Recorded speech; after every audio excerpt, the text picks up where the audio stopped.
COVID-19 atau yang disebut dengan infeksi virus corona adalah virus yang berbahaya. Virus corona bisa menyebabkan gangguan ringan pada sistem pernapasan, infeksi paru-paru, hingga kematian. Apa bahaya COVID-19 ini? COVID-19 dapat menimbulkan komplikasi dan masalah pada organ lain, seperti kerusakan hati, kerusakan jantung, gagal ginjal akut, hingga infeksi sekunder. COVID-19 ini juga dapat menimbulkan kematian. Orang yang berusia 60 tahun ke atas rentan untuk mengalami komplikasi dari COVID-19, sehingga perlu sedikit lebih waspada dalam menyikapi penyakit ini. Hingga saat ini, obat COVID-19 masih dalam penelitian dan pengujian oleh para ahli di banyak negara. Virus corona dapat berbahaya karena tak semua orang menunjukkan gejala. Hal ini mengkhawatirkan karena individu tersebut tetap bisa menularkan virusnya ke orang lain. Gejala apa yang perlu diperhatikan? Demam yang melebihi 38 derajat Celcius, batuk atau pilek, sakit tenggorokan, sesak atau gangguan pernapasan.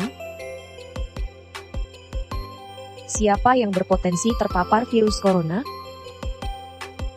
Yaitu orang yang memiliki riwayat perjalanan 14 hari yang lalu ke negara dengan transmisi lokal COVID-19 atau yang merasa pernah kontak dengan pasien terkonfirmasi positif COVID-19.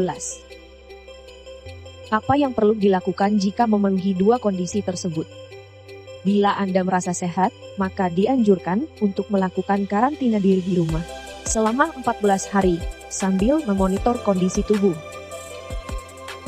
Bila Anda merasa tidak sehat atau timbul gejala, segera lapor ke petugas kesehatan atau hubungi hotline Center Corona untuk mendapatkan rujukan pemeriksaan ke fasilitas layanan kesehatan, serta untuk mendapatkan informasi mengenai langkah selanjutnya. Sambil mencari informasi, ini yang perlu dilakukan, tetap hindari keluar dari rumah. Istirahat yang cukup. Banyak minum air putih dan makan makanan bergizi. Mempraktekkan kebiasaan bersih, seperti cuci tangan, dan membersihkan area-area yang tersentuh oleh permukaan tangan. Serta gunakan masker, agar percikan dari batuk atau bersin tidak mengenai orang lain, bahkan yang di dalam rumah sekalipun. Apa yang perlu dilakukan bila gejala berlanjut dan harus ke fasilitas kesehatan? Gunakan masker saat keluar rumah. Praktekkan etika batuk dan bersin yang benar. Serta, hindari menggunakan transportasi publik. Setelah itu, tenaga kesehatan di fasilitas layanan kesehatan akan melakukan screening suspek COVID-19. Jika tidak memenuhi kriteria pasien dalam pengawasan COVID-19, maka akan dirawat inap atau rawat jalan, tergantung diagnosa dan keputusan dokter. Jika memenuhi kriteria pasien dalam pengawasan COVID-19, maka akan dirujuk ke salah satu rumah sakit rujukan, dengan didampingi oleh tenaga kesehatan yang menggunakan alat pelindung diri atau APD. Di rumah sakit rujukan akan dilakukan pengambilan spesimen untuk pemeriksaan labor, dan pasien akan ditempatkan di ruang isolasi. Lalu spesimen dikirim ke Badan Penelitian dan Pengembangan Kesehatan atau Balitbangkes di Jakarta, dan hasil pemeriksaan pertama akan keluar dalam 24 jam.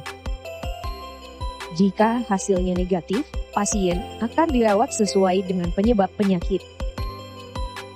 Jika hasilnya positif, maka pasien akan dinyatakan sebagai penderita COVID-19, diambil sampel setiap hari, dan baru akan dikeluarkan dari ruang isolasi jika pemeriksaan sampel 2 kali berturut-turut hasilnya negatif.